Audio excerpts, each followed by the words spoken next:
Hey there, it's Steve from Serious Keto, and in this video I'm going to do something I never thought I would do. I'm going to make a recipe from TikTok, and then I'm going to improve it.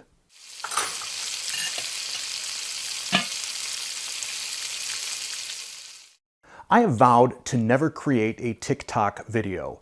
I just don't like the format, and it seems like most of the keto recipes you see on those TikTok videos, they remind me an awful lot of something you'd make if you were in college and just got home from the bars and had a little bit of liquor in you and were thinking, this sounds like a good idea. One of those is the cheddar pickle muffin tin thingies. I'm not sure what to call them, but I've seen these sort of make the rounds on TikTok, or at least they show up on my Instagram feed from TikTok. And I thought, let's give them a try. So let's give them a try. For my trial run, I'm just going to do 3 of these pickle chips. So I'll load up my cups with some extra sharp shredded cheddar cheese and kind of pat it down to make sure that I've got the entire bottom covered. Then I will put in my pickle chips, which I have patted dry so that I'm not getting any extra liquid in here. I'll add some more cheddar on top.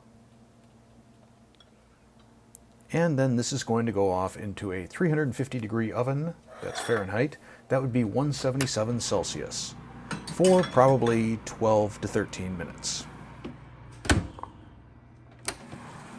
Our pickle chips are done and extremely hot. So I'm going to let this sit and cool for probably 5 minutes until it quits bubbling like this. Now, there is an awful lot of cheese grease on this. We'll pop these out. They're sticking just a little bit and leaving quite the pool of cheese juice down there.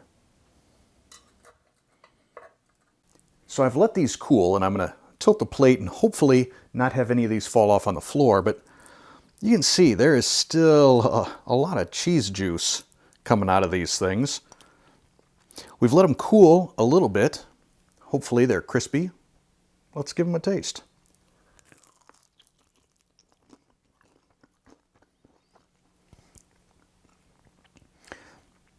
Taste-wise, they're good. I mean, I like cheddar cheese. I like pickles. They seem to go all right together. But the texture is just sort of wrong to me. It's not a perfect marriage when it comes to the texture. The cheese, kind of chewy, a little bit leathery. And the cheese juice, or cheese oil, there's a lot of it. Like my lips right now, it feels like I just rubbed baby oil or something on them. Yeah, I won't need any sort of lip balm for the rest of today. So now my mission is to see, can I improve upon these? Can I get rid of some of that cheese oil, and can I improve the overall texture? Ingredient number 1 is 1 cup of loosely packed sharp cheddar cheese, that's 60 grams. Ingredient number 2 is pork rind panko. I make my own just by spinning up some pork rinds in a food processor. 1/3 cup or 30 grams of that. Then in this little food processor, we're going to pulse this probably 10 to 12 times. I'm not going to make you watch them all. But when we're done, it'll look like this. I'm going to split it into 2 bowls, one with just the cheddar and panko. The other bowl, though, I'm going to try and experiment and add 1 tablespoon of Evercrisp Breader and Batter Boost. Now, Evercrisp is an interesting ingredient. It's wheat dextrin. Now, if either of those words turn you off, just relax for just 1 minute and hear me out here. It is almost pure fiber. Though it is fairly high carb, it's 19 grams of carbs in a 1/4 cup. 17 of those grams are fiber. Pretty low carb if you're counting net carbs. But the question I want to answer is, does this make this particular recipe any better? I'll pour my Evercrisp mixture back into the little food processor and give this 5 pulses just to make sure that it's fully incorporated.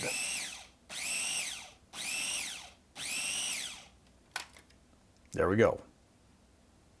Transfer this back to the bowl, and then we're going to make our revised pickle chips.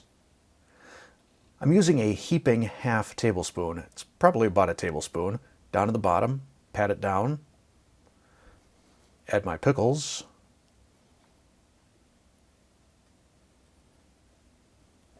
and then cover. Again, it's probably close to a tablespoon on top. I'll repeat this same process with my Evercrisp version. pickle, pickle, pickle, and the rest of my Evercrisp mixture. And off to the oven. Now just remember, the one on the outside is without Evercrisp, the one on the inside is with Evercrisp. That only took about 11 or 12 minutes, and you'll notice that the color is a fair bit darker on this revised version than it was on the original cheddar only. Also, they pop out very easily. They sound crisp. I'm going to try tasting one of each. They're still a little bit warm, but we're going to give them a try, starting with the one that did not have the Evercrisp.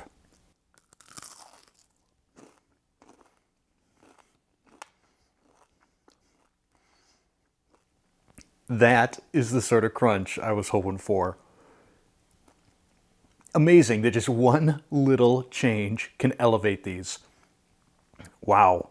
I'm, as you can probably tell, pretty pleased with this. Now let's see if the Evercrisp is a step up or not.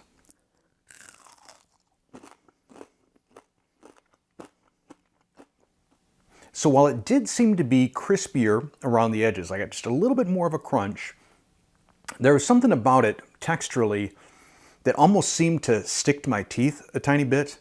I'm going to try another bite.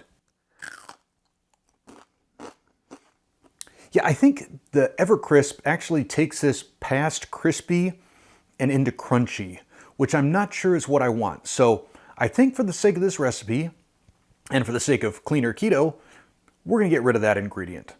Now, as good as these are right now, straight up, I bet dunked into some ranch dressing, or better yet, bacon ranch dressing, these would just be over the top. So I probably need to make a recipe for bacon ranch dressing one of these days.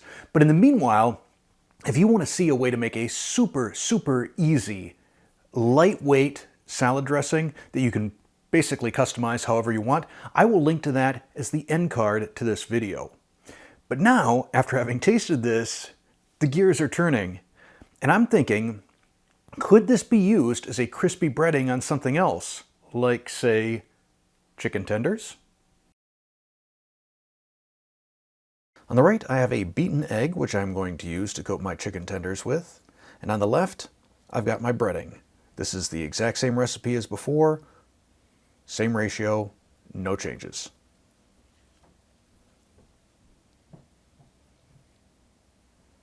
Now, one of the things that I found is, unlike regular panko or breadcrumbs, this doesn't stick real easily.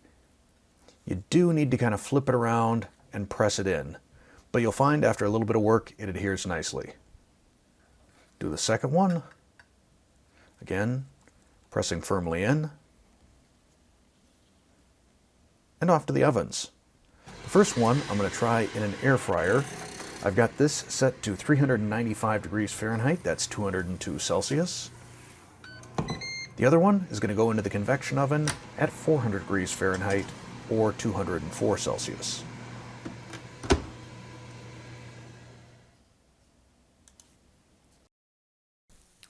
So first we have the air fryer version. Ooh, liking that crisp. And then we have the convection oven version. I'm going to let these cool for a minute or two before I take a bite. I'm going to try the air fryer one first. Do you hear that crunch? Wow.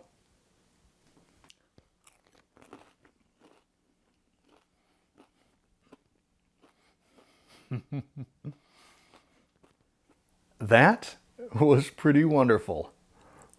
And then the convection oven one. Now the bottom is crispy. Top, not as much.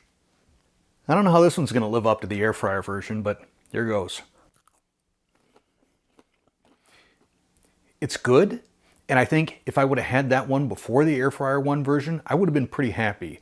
But after having that air fryer version, so crispy, so good. I'm super excited to try breading some other things with this now. I mean, just look at this thing. This is great. This is a total crispy breaded chicken tender. So if you're looking for something keto to give the kids, because I like dunking chicken tenders into some barbecue sauce. Incidentally, I've got a keto barbecue sauce recipe that I'll link to in the end card as well. This is the ticket right here. So despite my disdain for TikTok recipes, now I'm kind of a little bit grateful because it was the inspiration for this, and this is going to be my new go-to breading. So give it a try, see what you think. It might be fun trying to experiment with some different cheeses as well. But if you enjoyed this video, please click that like button. If you're not a subscriber already, tap that subscribe button, then hit the bell to turn on all notifications. Also, check out those 2 recipes over there if you want something to dunk your pickle chips or chicken tenders into. Thanks for watching.